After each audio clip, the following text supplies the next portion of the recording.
campus, ni condo, on veut des logements sociaux. Park X is not for sale. Park X is not for sale. Park X is not for sale. Park X is not for sale.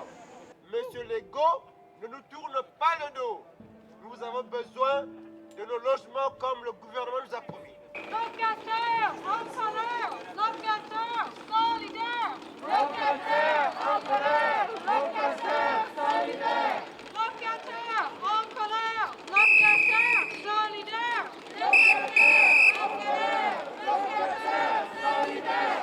No my legs in Park X. No more less in Park X. No my legs in Park X. La gentrification, dans sa version la plus simple, c'est vraiment un phénomène qui arrive quand une population plus pauvre d'un quartier va être remplacée par une population qui est plus riche. En gros, c'est ça, mais c'est pas seulement une question purement économique aussi. T'sais. Donc, il y a une question de ce qu'on peut appeler du capital social, capital culturel. La définition que j'ai de la gentrification, c'est le remplacement de population par un autre type de population, soit de population plus nantie, soit de population qui a ce qu'on appelle un capital culturel plus élevé que la population d'origine dans les quartiers. Pour moi, c'est important de s'informer sur la gentrification parce que ça pose des questions très larges sur l'accès à l'espace urbain. Mais je pense que c'est important d'inscrire aussi la gentrification dans un contexte plus large. On peut dire que la gentrification, c'est un des principaux visages d'une crise du logement, finalement, qui est souvent mentionnée dans les médias, qui sévit à Montréal, mais aussi à Québec, dans les centres urbains, au Canada en général aussi. À Vancouver, évidemment, c'est criant, à Toronto. I think it's very bad, wrong, what do you want to put towards it, because the landlords are gouging the people. Down here will be all condos. And us people here, poor people, won't have nothing to say about it.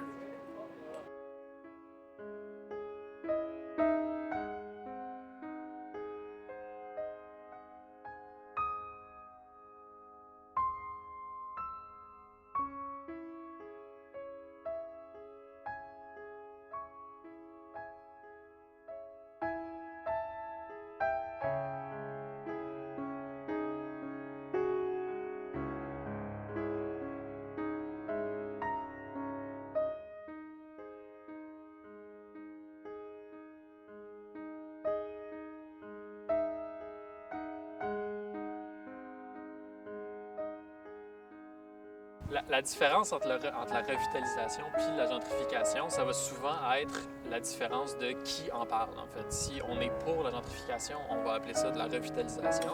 Puis si on est contre la gentrification, on va appeler ça de la gentrification. Donc, c'est des choix très politiques, c'est des mots assez chargés. Le problème, c'est qu'il y a vraiment, tu sais, certains quartiers pauvres et tout, tu sais, il existe des quartiers pauvres qui avaient besoin de revitalisation. Puis si on parle à des gens dans ces quartiers-là, quand, par exemple, la ville décide de, je sais pas, refaire les rues, refaire les trottoirs et tout, les gens sont super contents parce qu'effectivement, c'était un peu tout croche, c'était semi-sécuritaire et tout. Tu sais, si on regarde, par exemple, moi, Centre-Sud, le quartier que je connais plus, bien, on retrouve beaucoup moins de seringues dans les parcs, on trouve beaucoup moins de ce genre de choses-là. Puis ça, les gens sont généralement contents de ça. Donc, il peut y avoir une certaine revitalisation qui va être souhaitée. Mais le problème, c'est que cette revitalisation-là, du moins depuis 40 ans, s'accompagne toujours d'une gentrification et du fait que les prix vont nécessairement augmenter et tout. Donc, généralement, si vous entendez parler de revitalisation, ça va être soit des promoteurs immobiliers, soit des politiciens qui vont utiliser ces termes-là. Puis si vous entendez parler de gentrification, ça va être généralement soit des gens qui étudient le phénomène ou ça va être des organismes communautaires qui s'intéressent à ça, qui vont utiliser ce terme-là, mais ça recoupe grosso modo le même phénomène. Est-ce que chaque quartier a son type de gentrification?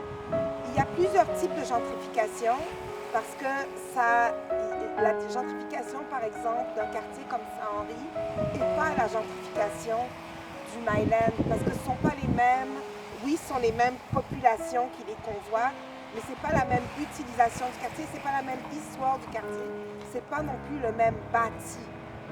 Donc, je m'appelle Samia Hossein, j'ai 24 ans. J'ai habité toute ma vie dans Parc Extension, dans le même appartement depuis ma naissance. Le parc Howard, qui est un parc du quartier sur Liège et de l'Épée, c'est le parc de mon enfance. Donc, quand j'étais bébé, mes parents m'ont amené ici. C'est aussi une des seules places où on a de l'espace vert dans le quartier. Le particulier de Parc Extension, premièrement, c'est que c'est un quartier qui est complètement enclavé. Donc, du côté ouest, on a une clôture qui nous sépare entre nous et Ville-Mont-Royal. Au nord, on a l'autoroute métropolitaine. Au sud, la voie ferrée du CP. Maintenant, il y a si on peut dire, une petite ouverture qui nous mène vers le campus 6000. Mais essentiellement, nous sommes encore enclavés donc vers le sud et aussi vers l'est, avec le chemin de fer aussi qui longe le parc Jarry. Donc, nous sommes complètement enclavés des 4 côtés.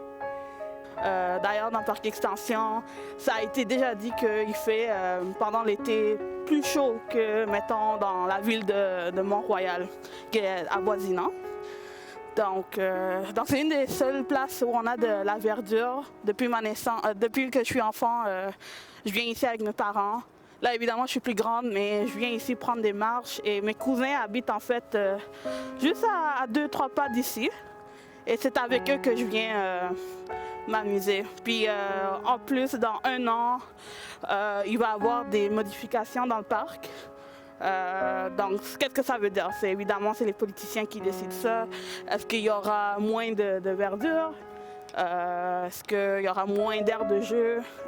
Donc, c'est un peu mes préoccupations parce que Parc Extension est un quartier qui est en train d'être changé trop rapidement, très rapidement, où les résidents et résidentes du quartier ont peu de temps pour s'ajuster. Il faut garder à l'esprit que Parc Extension est un quartier qui, historiquement, était un lieu d'intégration puis d'accueil pour plusieurs familles issues de l'immigration. D'abord, la communauté grecque était très forte ici. Après ça, les communautés sud-asiatiques ont commencé à occuper une place importante, tant en habitant ici, finalement, qu'avec les différentes institutions commerciales, les lieux de culte qui sont établis à Parc Extension, puis qui forment un tissu, finalement, communautaire de biens et de services assez fort. Puis, dans ce contexte-là, finalement, le quartier est en plein changement à cause de plusieurs facteurs. Il y a Plaza Hutchinson, au fond, c'est un cas assez typique de rachat d'immeubles en vue d'accueillir des nouveaux résidents et résidentes ou les nouveaux usagers et usagères plus nantis. En 2017, l'immeuble qu'on voit ici a été racheté par BSR Group, qui est un promoteur immobilier privé. Et puis après l'achat, ils ont commencé à évincer les locataires. C'était des beaux commerciaux, donc c'était des petits commerces, c'était des centres communautaires, tout ça. Et puis, il est parvenu à ses fins, finalement, le propriétaire, Rambassal, en coupant l'électricité, l'eau et le chauffage jusqu'à temps que les personnes quittent, en fait. Donc, il a utilisé des méthodes extrêmement agressives pour sortir les locataires. Premièrement, Parc Extension, avec la gentrification, qu'est-ce qui différencie?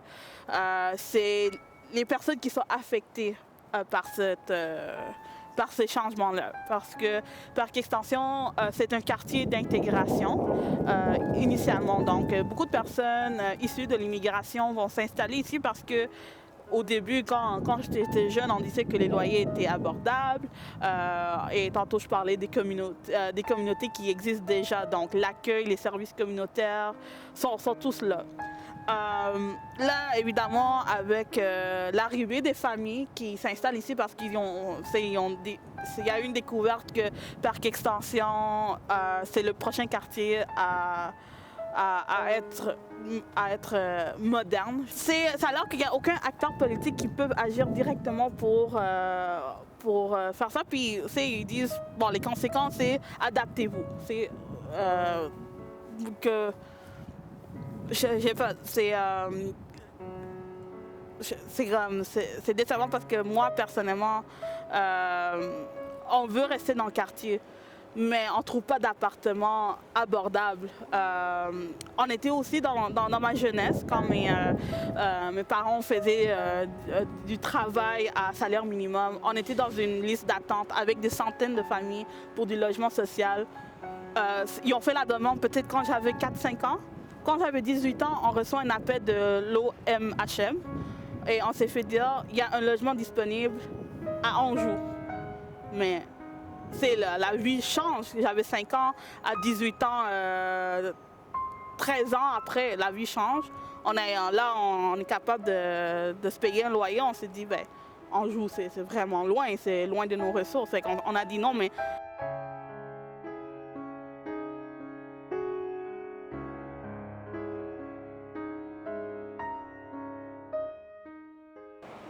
Pour arrêter la gentrification, ça prend une volonté politique. C'est sûr qu'on ne va pas cesser de monétiser le logement. La gentrification, si on ne peut pas l'arrêter, on peut au moins agir dans ce qu'on peut contrôler. Donc, si on peut pousser pour qu'un terrain peut être acheté pour des coops, pour du logement social, on va le faire. Si on peut aider nos voisins pour porter plainte contre leurs propriétaires abusifs,